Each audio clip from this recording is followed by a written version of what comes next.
Hello viewers. त्रिदेवों में कौन है सबसे ज्यादा ताकतवर?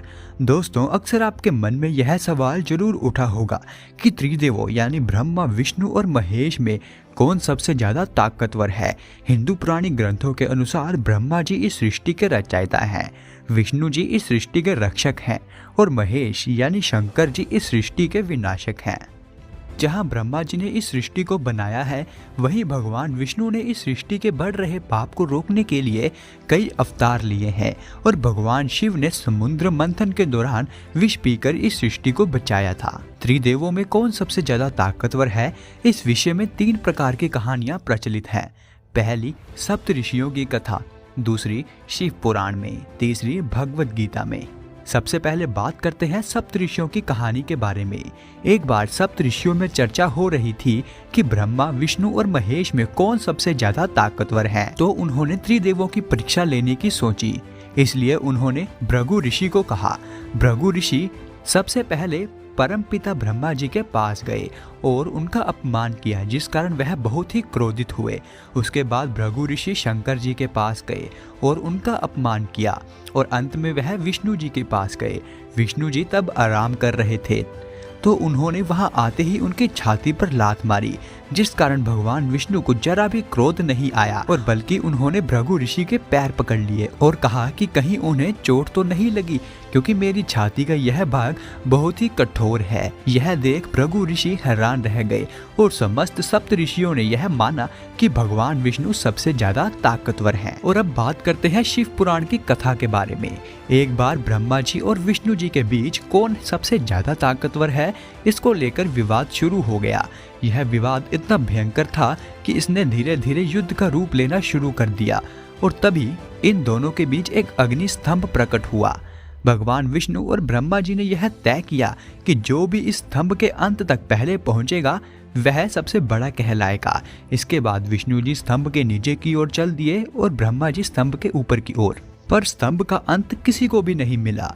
विष्णु जी ने अपनी हार मान ली, पर ब्रह्मा जी ने झूठ बोला कि उन्हें अंत मिल गया है और तभी उस स्तंभ में से भगवान शिव प्रकट हुए और उन्होंने ब्रह्मा जी के 5 मुख में से उस मुख को काट दिया जिसने झूठ बोला था, और साथ ही यह श्राप दिया कि उनकी पूजा भविष्य में कहीं भी नहीं की जाएगी और भगवान विष्णु को अपने समान पूजे जाने का वरदान दिया। इन सभी कथाओं की माने तब भी सामान्य मनुष्य यह नहीं बता पाएगा कि कौन सबसे ज्यादा ताकतवर है और ना ही हमें किसी भी ग्रंथ में किसी एक के ताकतवर होने का प्रमाण मिलता है। शिव पुराण और विष्णु पुराण दोनों ही ग्रंथों में त्रिदेवों को सबसे ज्यादा सर्वश्रेष्ठ बताया गया है। और अब बात करते हैं तीसरी कथा के बारे में। एक बार शिव जी, विष्णु जी और ब्रह्मा जी एक साथ थे। शिव जी के मन में सवाल आया कि अगर मैं विनाशक हूँ तो मैं क्या ब्रह्मा जी और विष्णु जी का विनाश कर सकता हूँ? यह सुन ब्रह्मा जी और विष्णु जी मुस्कुराए। ब्रह्मा जी बोले, आप अपनी शक्तियों का मुझ पर इस्तेमाल करें, क्योंकि मैं यह देखना चाहूंगा कि आपकी शक्तियों का मुझ पर क्या असर होगा। जब शिव जी ने अपनी सारी शक्तियों का इस्तेमाल ब्रह्मा जी पर किया तो वह जलकर भस्म हो गए और वहां पर एक राख का ढेर हो गया। और तब शिव जी चिंतित हो गए कि अब सृष्टि का क्या होगा। तो उसी समय राख के ढेर में से आवाज आई, महादेव मैं ठीक हूँ, आपकी शक्तियों से यहाँ पर राख का निर्माण हुआ और जहाँ निर्माण होता है वहाँ मैं उपस्थित होता हूँ। उसके बाद भगवान विष्णु ने शिव जी को अपनी शक्तियों का प्रयोग उन पर करने के लिए कहा। शिव जी ने अपनी सारी शक्तियों का प्रयोग विष्णु जी पर किया और वहां पर भी एक राख का ढेर इकट्ठा हो गया। तभी राख के ढेर में से आवाज आई कि मैं यहीं पर उपस्थित हूँ, कृपया अपनी सारी शक्तियों का प्रयोग करें। और शिव जी ने भी कुछ ऐसा ही किया और धीरे धीरे वह राख का ढेर भी वहां से गायब हो गया। वहां बचे सिर्फ एक कण में से भगवान विष्णु पुनः प्रकट हुए। इसके बाद भगवान शिव के मन में एक आशंका हुई कि क्या वह खुद का विनाश कर पाएंगे, और अगर ऐसा हुआ तो वह खुद विनाशक हैं। यदि कहीं विनाश ही नहीं होगा तो निर्माण कहाँ होगा, और अगर निर्माण ही नहीं होगा तो रक्षा की क्या जरूरत होगी। यह सुन विष्णु जी मन ही मन मुस्कुराए और वह समझ चुके थे कि शिव जी क्या करना चाहते हैं। इसके बाद शिव जी ने खुद को भस्म कर लिया और उसके बाद ब्रह्मा जी भी भस्म हो गए और साथ ही विष्णु जी भी। चारों ओर अंधकार छा गया।